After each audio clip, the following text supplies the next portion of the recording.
त्रयोदशी अर्थात प्रदोष का व्रत करने वाला मनुष्य सदा सुखी रहता है। उसके संपूर्ण पापों का नाश इस व्रत से हो जाता है। जो स्त्री पुरुष जिस भी कामना को लेकर इस व्रत को करते हैं, उनकी सभी कामनाएं कैलाशपति शंकर पूरी करते हैं। सूत जी कहते हैं, त्रयोदशी का व्रत करने वाले को 100 गाय दान करने का फल प्राप्त होता है। प्रदोष का व्रत करने वाले मनुष्य को करोड़ों चंद्रमा के समान कांतिवान, त्रिनेत्रधारी, मस्तक पर चंद्रमा का आभूषण धारण करने वाले, पिंगल वर्ण, जटाजूटधारी, नीले कंठ तथा अनेक रुद्राक्ष मालाओं से सुशोभित, वरदहस्त, त्रिशूलधारी, नागों के कुंडल पहने, व्याघ्र चर्म धारण किए हुए भगवान शिवजी का ध्यान करना चाहिए। एक समय सर्व प्राणियों के हितार्थ परम पावन भागीरथी के तट पर ऋषि समाज द्वारा विशाल गोष्ठी का आयोजन किया गया। विद्वान महर्षियों की एकत्रित सभा में व्यास जी के परम शिष्य सूत जी महाराज हरि कीर्तन करते हुए पधारे। सूत जी महाराज को देखते ही सभी 88,000 ऋषि मुनियों ने खड़े होकर दंडवत प्रणाम किया। महाज्ञानी सूत जी ने भक्ति भाव से ऋषियों को हृदय से लगाया तथा आशीर्वाद दिया। विद्वान ऋषि समुदाय और सब शिष्य आसनों पर विराजमान हो गए। मुनिगण विनीत भाव से पूछने लगे कि हे परम दयालु, कलिकाल में भगवान शंकर की भक्ति किस आराधना द्वारा उपलब्ध होगी? हम लोगों को बताने की कृपा कीजिए, क्योंकि कलयुग के सर्व प्राणी पाप कर्म में रत रहकर वेद शास्त्रों से विमुख रहेंगे। दीनजन अनेकों संकट से त्रस्त रहेंगे। हे मुनिश्रेष्ठ, कलिकाल में सत्कर्म की ओर किसी की रुचि नहीं होगी। हे महामुने, ऐसा कौन सा उत्तम व्रत है जिससे मन वांछित फल की प्राप्ति होती हो? आप कृपा कर बतलाइए। ऐसा सुनकर दयालु हृदय श्री सूत जी कहने लगे कि हे श्रेष्ठ मुनियों तथा शौनक जी, आप धन्यवाद के पात्र हैं। आपके विचार सराहनीय एवं प्रशंसनीय हैं, क्योंकि आपके हृदय में सदैव परहित की भावना रहती है। इसलिए सुनो, मैं उस व्रत को तुमसे कहता हूँ जिसके करने से सब पाप नष्ट हो जाते हैं।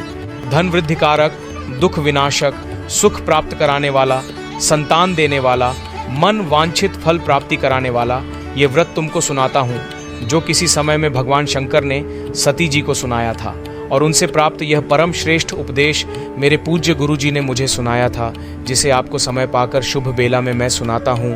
बोलो उमापति शंकर भगवान की जय।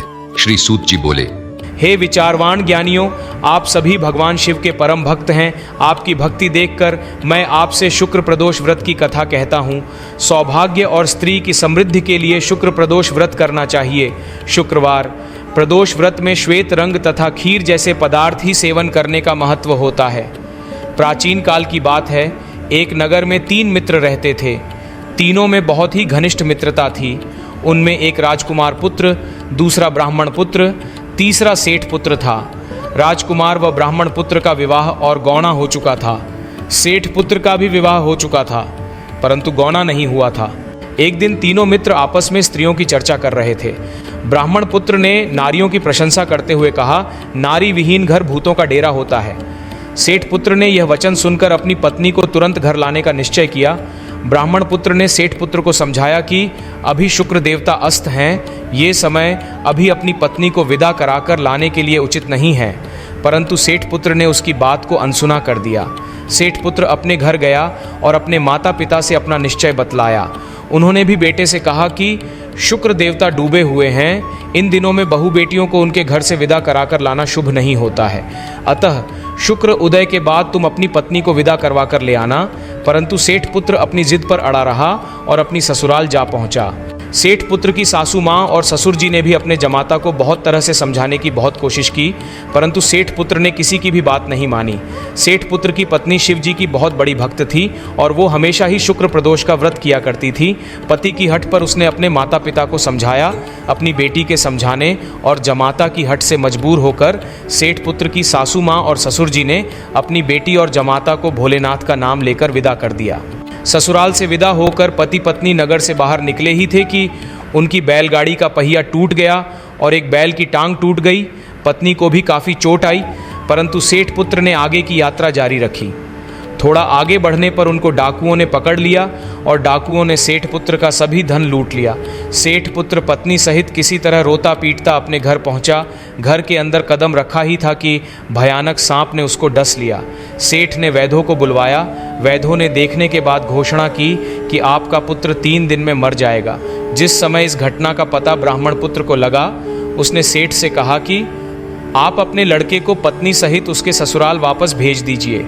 यह सारी बाधाएं इसीलिए आई हैं क्योंकि आपका पुत्र शुक्रास्त में पत्नी को विदा करा लाया है। यदि यह वहां पहुंच जाएगा तो इसकी जान बच जाएगी। सेठ को ब्राह्मण पुत्र की बात बिल्कुल सही लगी और उसने अपनी बहू और बेटे को वापस उसके ससुराल भेज दिया। उसके ससुराल पहुंचते ही पहला शुक्र प्रदोष का व्रत आया, जो सेठ पुत्र की पत्नी ने पूरे नियम और विधि विधान से किया।